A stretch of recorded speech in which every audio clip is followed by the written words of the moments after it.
avec Yes. C'est notre moment. Dites oui aux actualités dans votre journal TV. Elmondes mety ho an'ny karazana fiara rehetra ary miantoka ny hatsarany. Elmondes hitanao ny vaovao.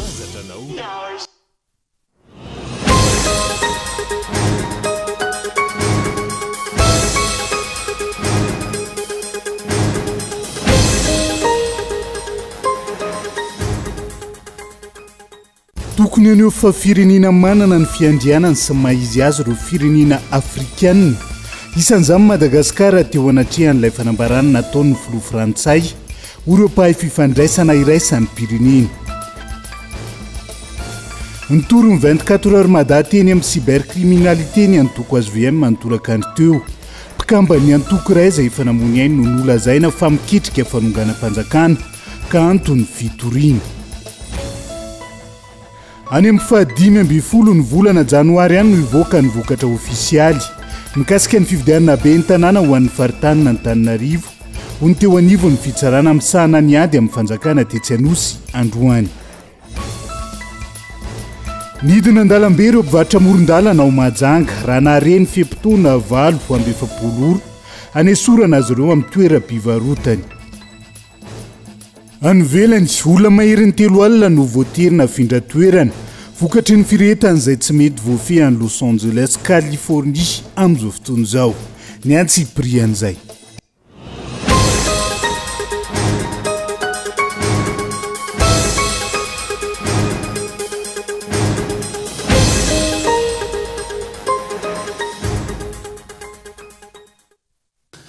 Ngadondrainy amin'ny valora alina fotoana ny fampalalam-ba avao eto amin'ny vita lavitra kolo atena ny araba tomboky lasy tongovavy manasanao avy hatrany anaraka ny antsiprian'izay hoe tsika manokatra ny fampalalam-ba avao amin'ity ala ity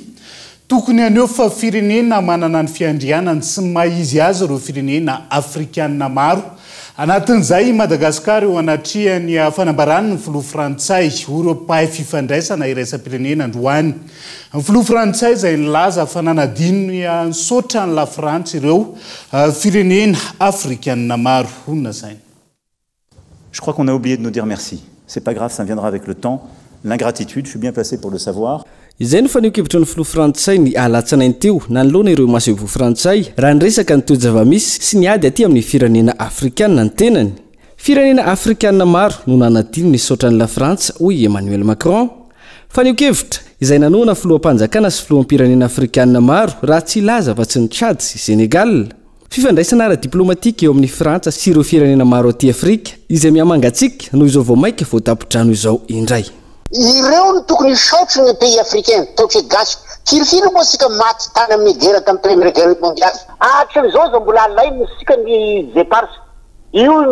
mayotte mbola nalainy tany amin'ny Comore de izay no miteny sika no tokony isaotry anazy. Ireo no tokony isaotry sika. Ireo tena napetraka base tany Afrika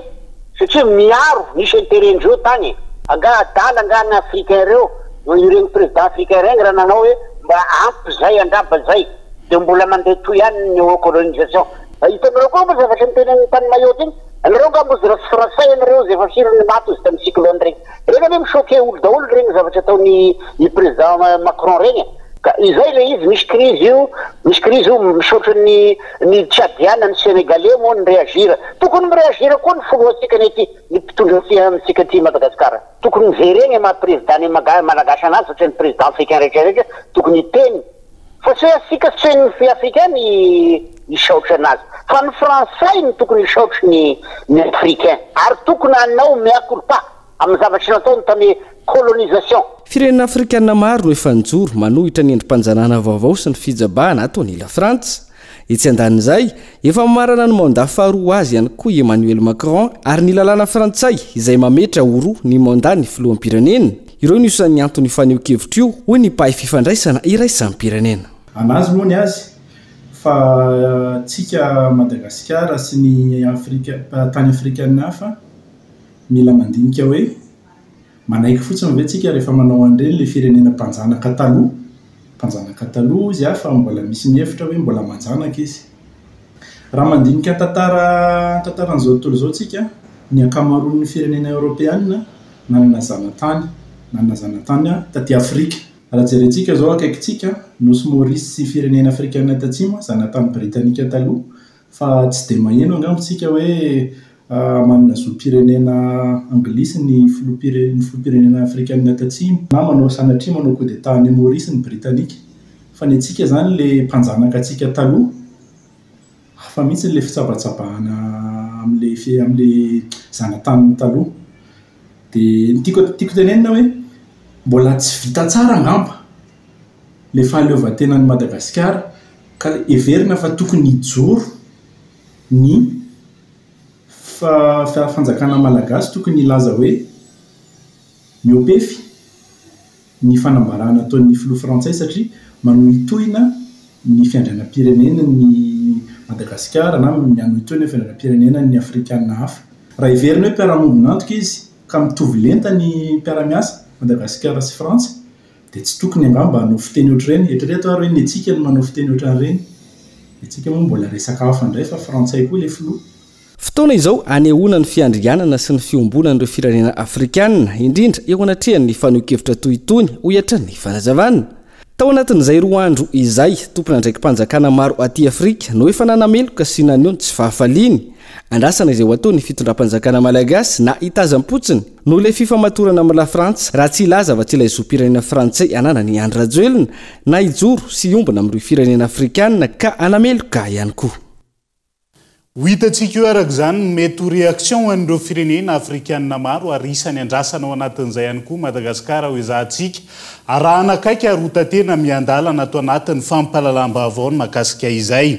Fa nametraka fitoriana ny 24 heures madaty eny amin'ny cybercriminalité ny antoko HVM manontolakandro teo. Antony ampikambany raha eo amin'ny antoko HVM izay fanamony ainy no nolazaina fa miketrika fanonganam-panjakana ary isany mamatsy azy ny antoko. Hery vaovao ny Madagasikara ao anatin'izay ka etsy lafo.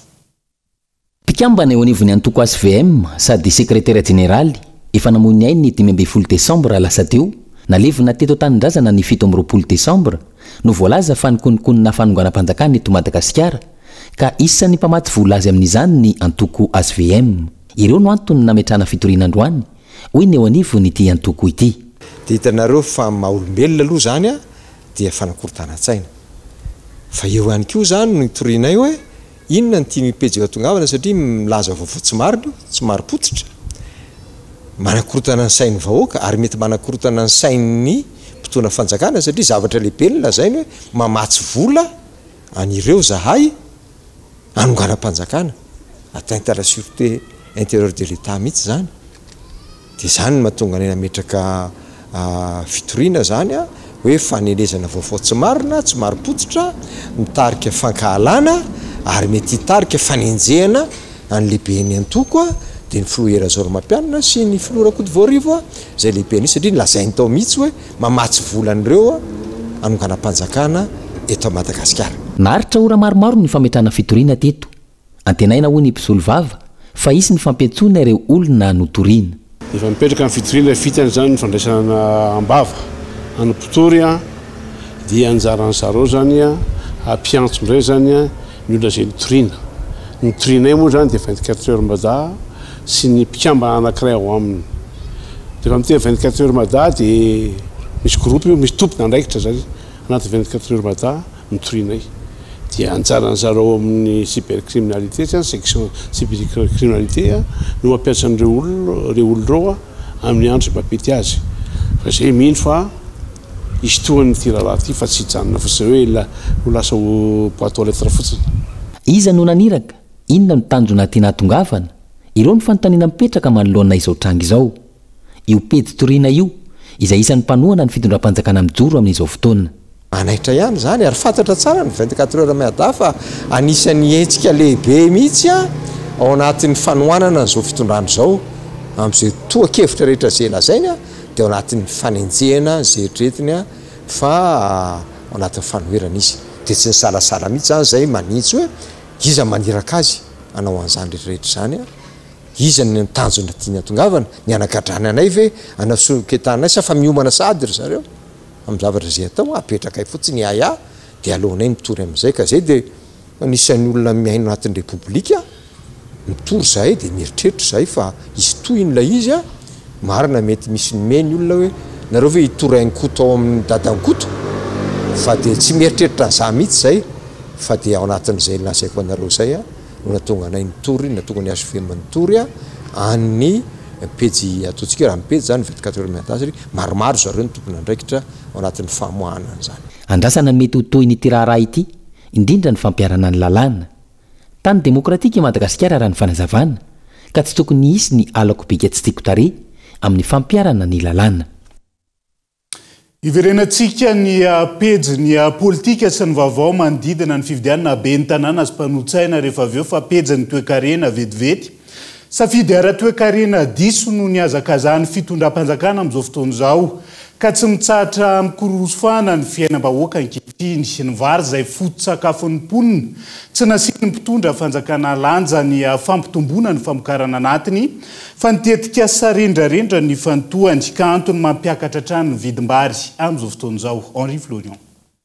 Nanomboka tamin'ny taona 2024 tany hoany efa nametraka safidy disy teo amin'ny lafiny ara-toe-karena ny fitondram-panjakana tsare ny filoha Andry Rajoelina indrindra fa teo amin'ny tontolo mpamokaram-bary izay isan'ny foto-tsakafo ny malagasy ny safidy ny anafatra vary mandrakariva ny fanjakana fa tsy nifantoka tamin'ny lafiny famokarana hanaka ny vola tokony nafantoka tany amin'ny famokarana no navily lalana nakana amin'ireo fodotra-pitrasa lehibe izay tsy laharam-pamehana ho an'ny malagasy. Kaoka tsy fialatsiny zany le hoe resaka ahitany sisisy fa tena safidy ara-toe-karena diso le izy a vola tokony nanamboarana barazy natotona tany teleferika vola tokony kojakojaina an'ireo todrano samihafa sy ireo lakan-drano samihafa natotona tany amin'ilay hoe tanamasoandro tany amin'ilay resaka hoe building zay tsisy miasa amin'izao fotoana izao moa zany vola zay tokony nahafahantsika ihany koa zany nanao tantsoroka amin'ny tatsa tsy hoe hanafaratsika an'ireo hybride sy ny sisa samihafa sy ireo zezika samihafa natotona tany amin'ilay kanjam-bariazy zay tsy mety homologia amin'izao fotoana izao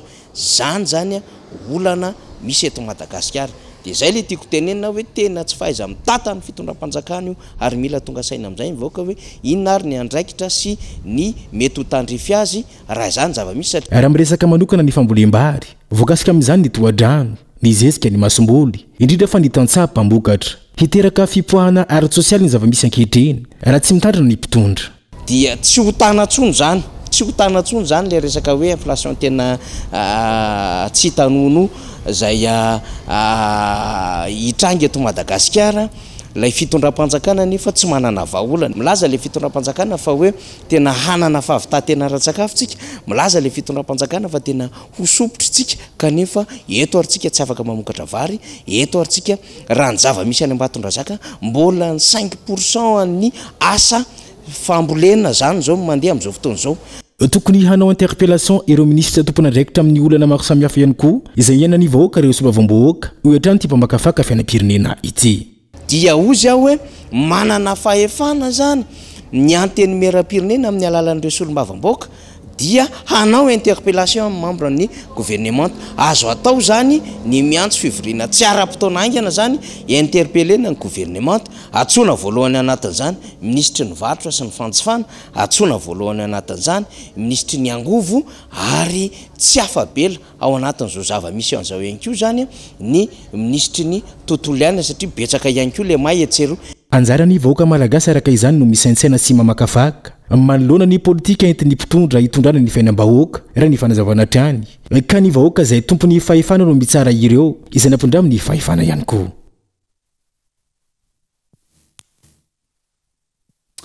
Tsy azo hidovirana ny fiakarany vidim-piainana ho an'ny taona 2024 raha ny zava-misy amin'izao fotoana izao. Vidim-bary sy ireo entana fampiasa amin'ny andavanandro izay tsy mitsahatra miakatra raha ny hita eny anivony tsena maro raha ny eto andrenivohitra manokana. Ny fahefa-mividin'ny vahoaka ankilan'izay tsy mifanaraka amin'izay raha ny faneho-kevitra trany tamin'ity andro an'ity tany Laminoso.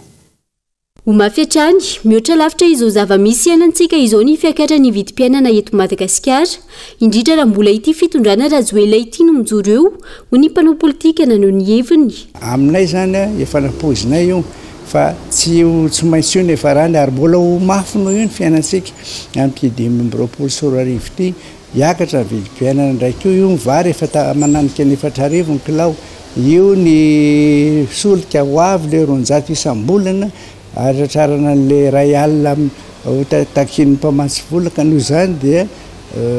raha mbola fitondrana io zany hoe dia miantsika zany ary miomanytsika fa tsy maintsy zakatsika zany rehetra zany zay zany nepetraka hoe tsy hotaty sony io tsy hotaty io fa dia raha toa jery totika ny zava-nisy tao anatin'izay nitona lasa izay tsy nisy nakany amin'ny fampandrosoana ny firenena ny vinanasa nety ny mpitondra fanjakana ankehitriny vao nahazo ny fitondrana ny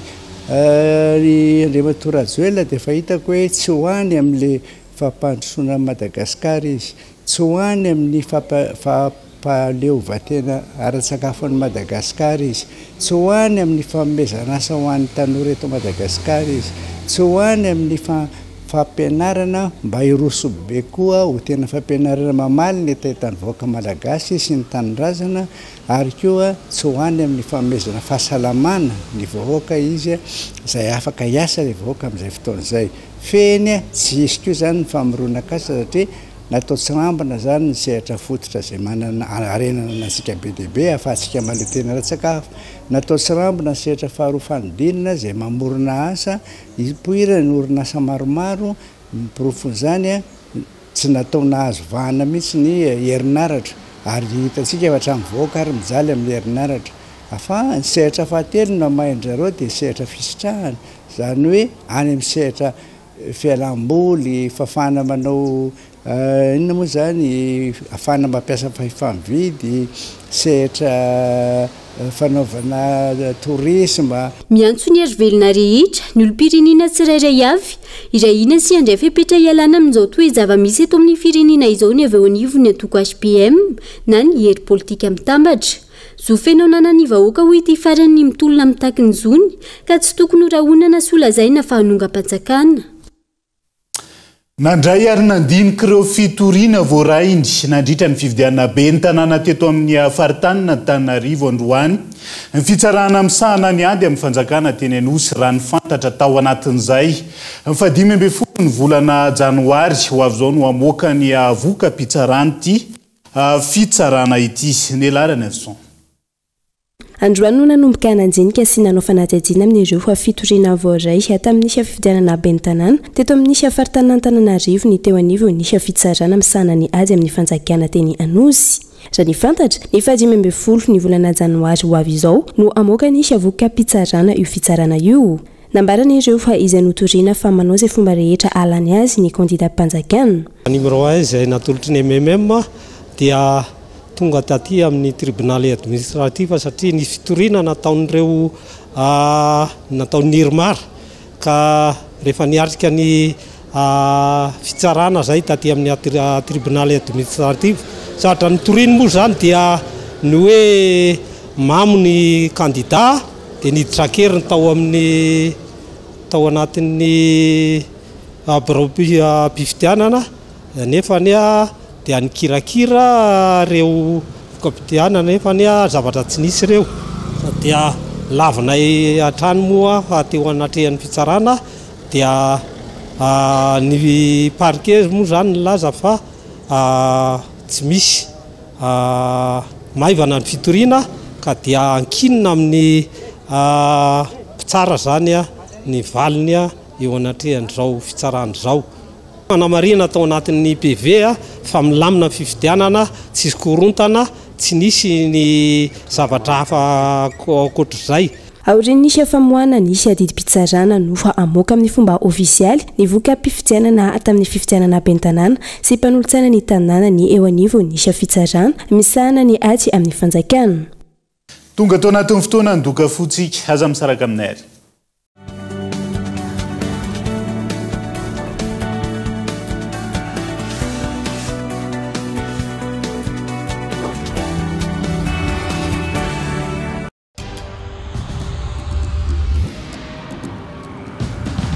tsika miara-miketrika ilay ho avy mamiratra miara-manoriny mamoriny tsy hijanona tsony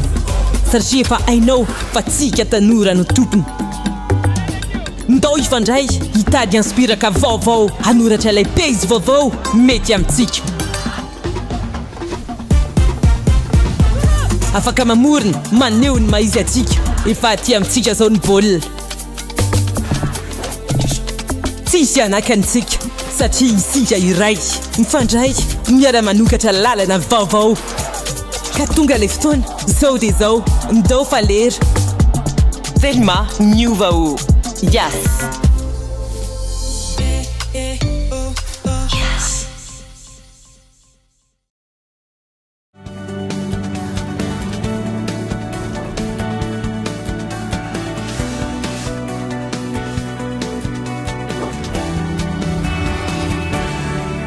Mamerina ny araba hatrany tombokilasy tombovavy tonga soa indray atao anatin'ny tapany faharoa amin'ny fampalalam-baovao amin'ity ala ity. Avy hatrany dia azo antolo iara vetivety sika hoentina manokatra izay tapany faharoa amin'ny fampalalam-baovao izay. Nanao fanambarana ny groupement vanina fa mbola tsy vita ny fividianana ny birao ao amin'ny chambre de commerce Toliara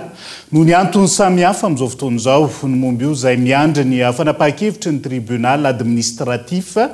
raha ny fanio-kevitra voaray tamin'ity androan'ity Toliara.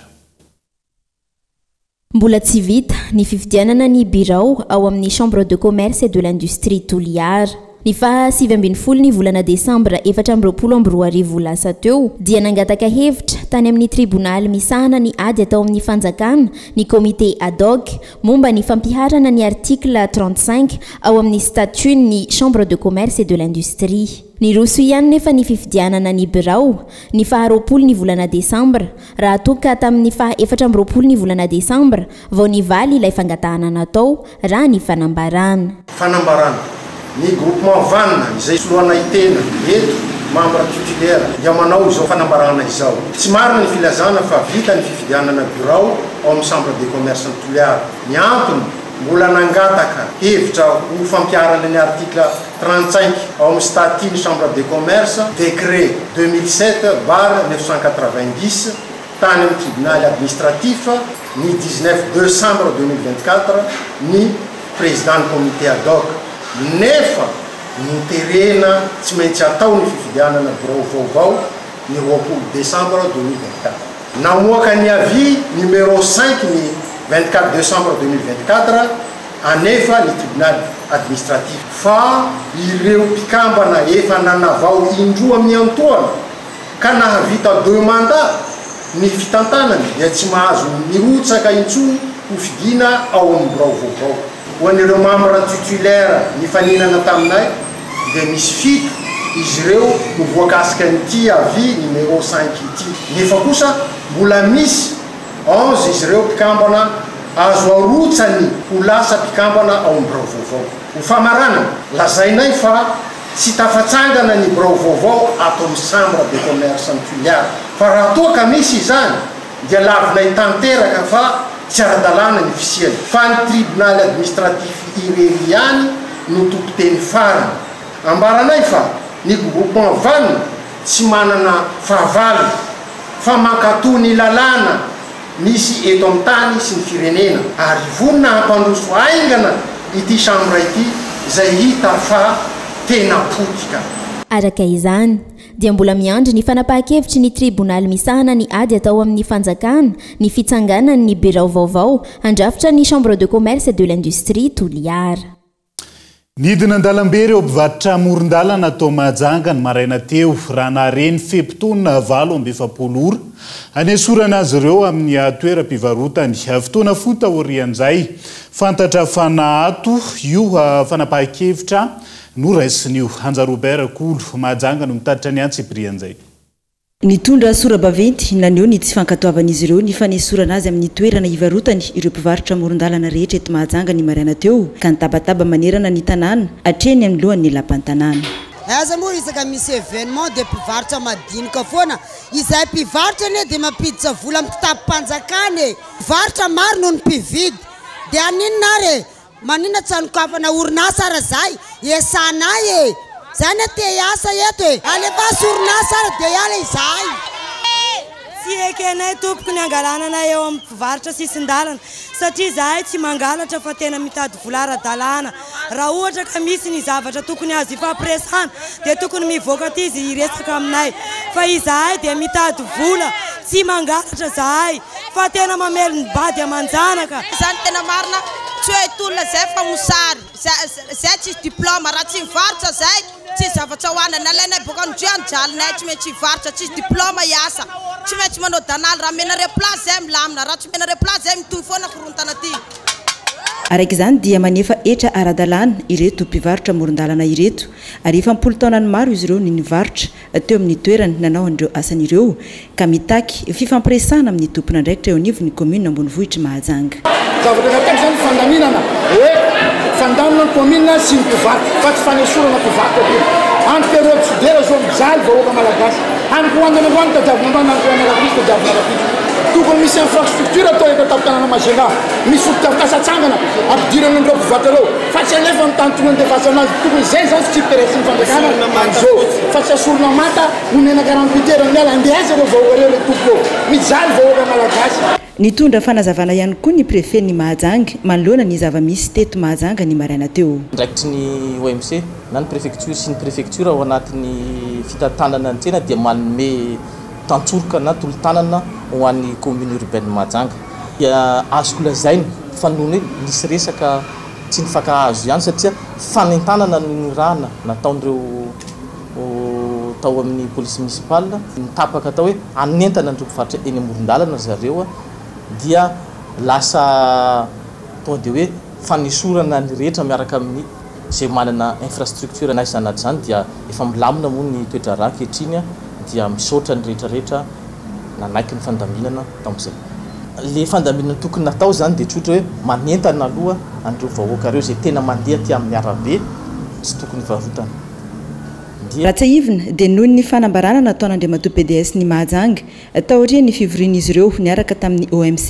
ny tolakandro ny alatsinainy teo no nanome 27 ora ny amin'ny fampiarana ny didim-pitondrana fa 20 ny volana jolay 2024 ho fandrarana ny olona hivarotra amin'ny lalana sy eny amin'ny trottoir izy ireo na ato araka izany ny fanesorana ireo mpivarotra andalambe eto Mahajanga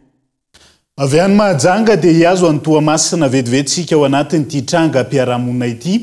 misesiny vakitrano ao Mangarano faharoa parcelle 1142 ao Toamasina amin'izao fotoana izao omalitsy androany tokantrano 5 no notetezan'ireo jiolahy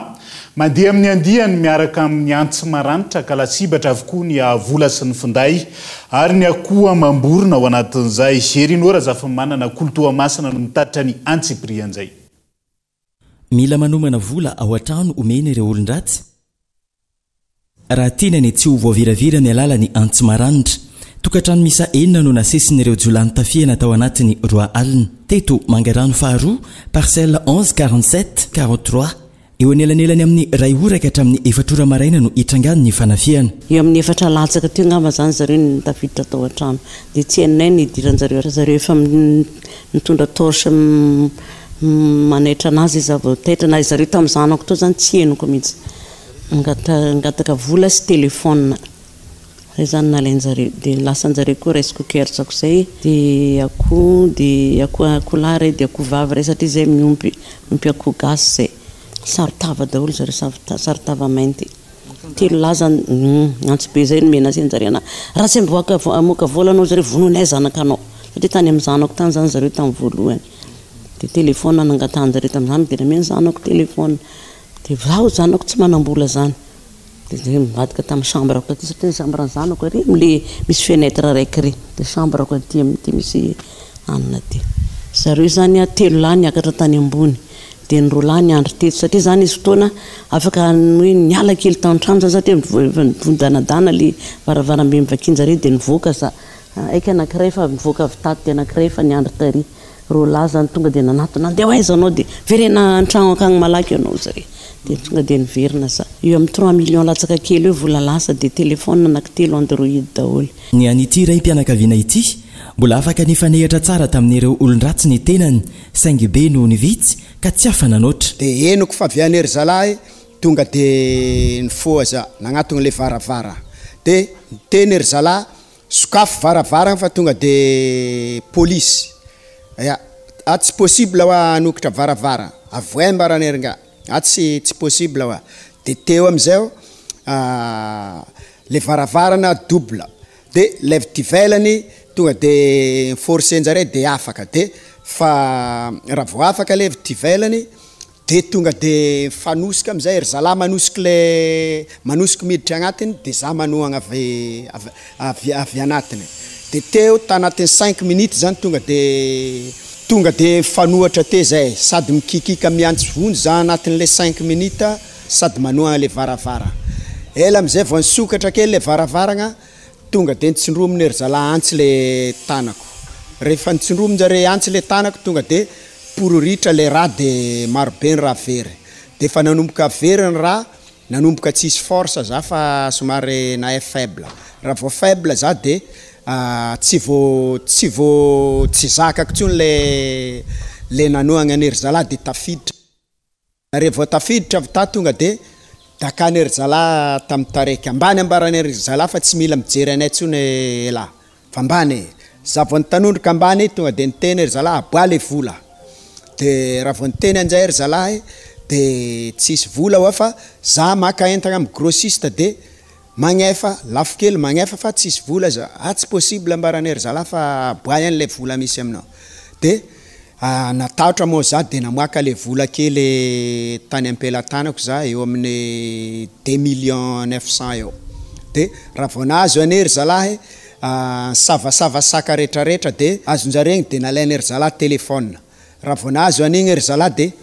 nandositra nivoaka amin'izay ry zalahy de lasa de tsy nanaraka amin'izay za fa tonga de mbola tsisy olona nivoaka de après amin'izay za nivoaka ivelany jerevako tsisy olona nivoaka de nierigna natory za manao be fiavy ireo olon-dratsy iarany raha matahora avokoa ny manodidina sy ny isam-baravarana ka tsy misy samy antsovonjy na mampiseho firaisakiny mety avy amin'ilay tahotra angambany ia avy amin'ilay tahotra fa raha tokony ho izy raha tena mipetraka ndray ilay firaisankina tokony hoe raha vao nikikika zany antso vonjy tokony mba nisy ny antso polisy ia tokony mba nisy ny antso polisy de mba nisy na tsy natratra le olona zany fa mba tonga te le polisy raha ohatra nisy fagnantsova fa tsy de nisy anjay fa efa kiakana ndraigny zay vao voro maro olona hoe ino ny zavatra niseho ny olona monko zany samy matahotra ny hainy daholo satria misy mpianatra zany manao révision reny satria mampanofatrano amin'ny mpianatra université reo sady na eno ny anankiray fa vao maika zany vonono jiro satria matahotra ny hainy izy zany de le mbola tsisy zany le fiarahamonina zany tena mbola maivana be eto aminay eto tsy mifamonjy satria problème etiko moa zany be deabe mpianatra fo mpianatra zany matahotra anao an'izay zavatra zay mpianatra ny tena betsaka amireto zany de matahotra zany zareo hoe andeha anao an'izany hoe andeha iandry alina fianarana moa ny dianjareo aty de tsy manometsina anjareo zany za hoe raha tsy hiditra am'izay anao andro masom-pokon'olona zay zareo atreto mbola miaina ao anaty tebotebo fatratra ny iray fokotany miferitraina foana mandra-paray ny andro ao anatin'izay tranga-piarahamonina izay trano fatao Antsirabe tovavy kely miisa 2 taona sy 12 taona no hita faty tsy nisy akanjo tsony teny ankodiny tao amin'ny fariana Andrakiba Antsirabe ny alatsinainy sy ny talata lasa teo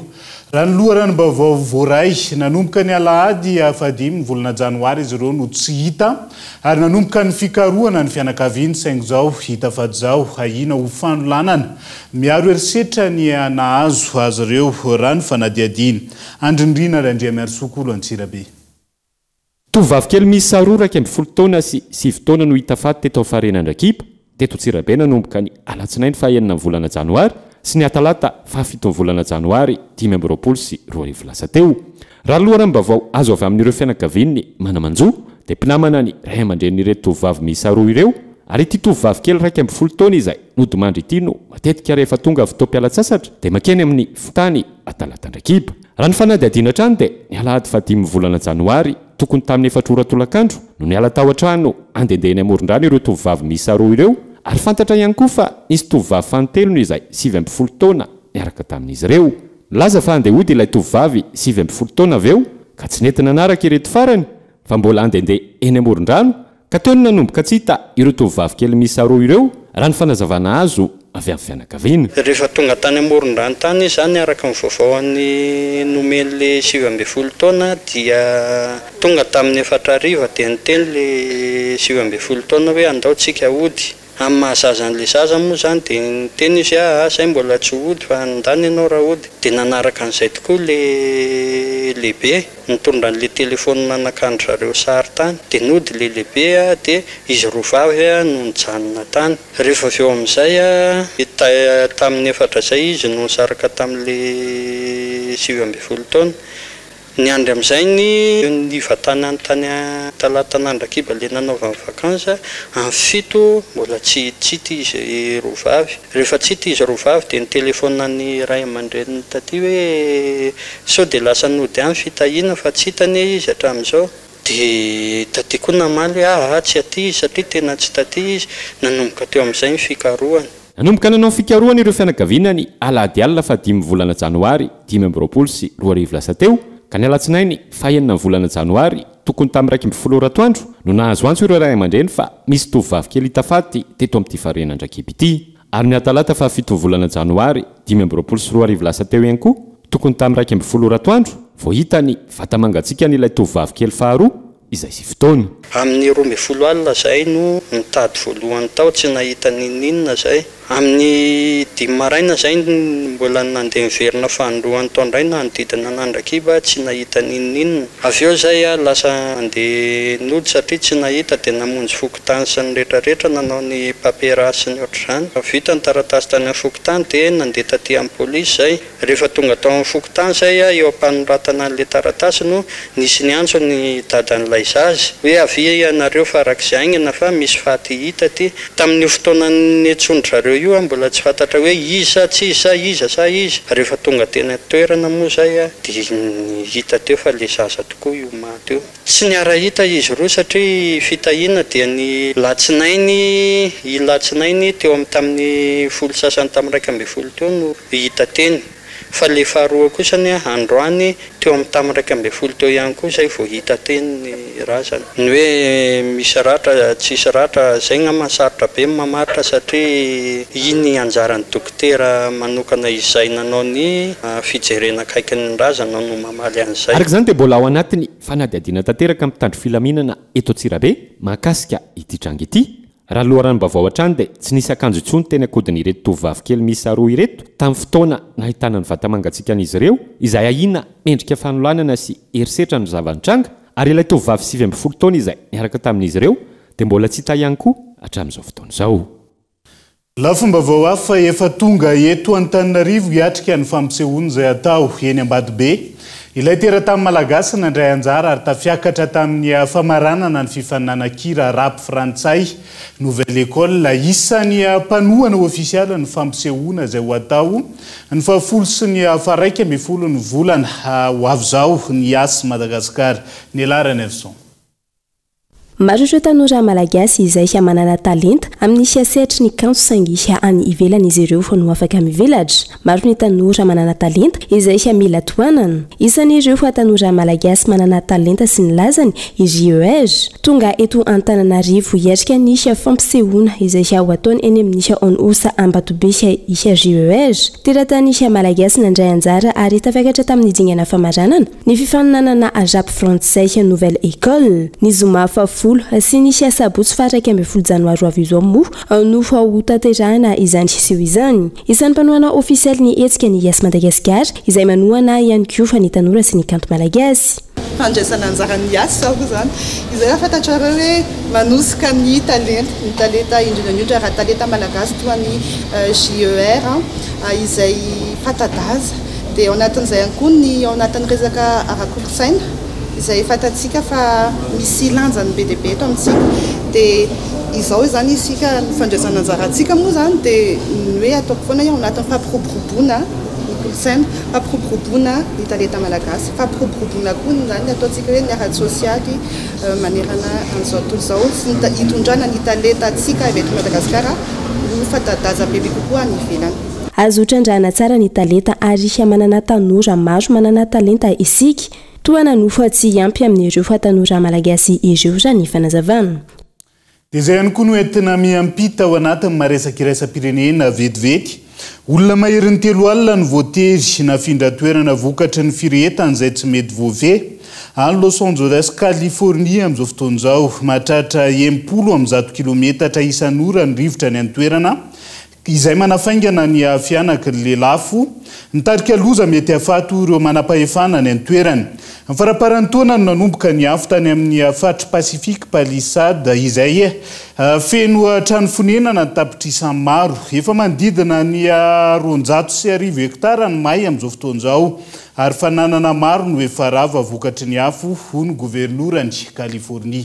Dia izay ihany koa no entina manakatona ny fampahalalam-baovao amin'ity aly ity naiza misy anao ankasitrahana hatrany ianao nanaraka ny fampahalalam-baovao hatramin'ny farany veloma tompoko.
Elmondes mety ho an'ny karazana fiara rehetra ary miantoka ny hatsarany.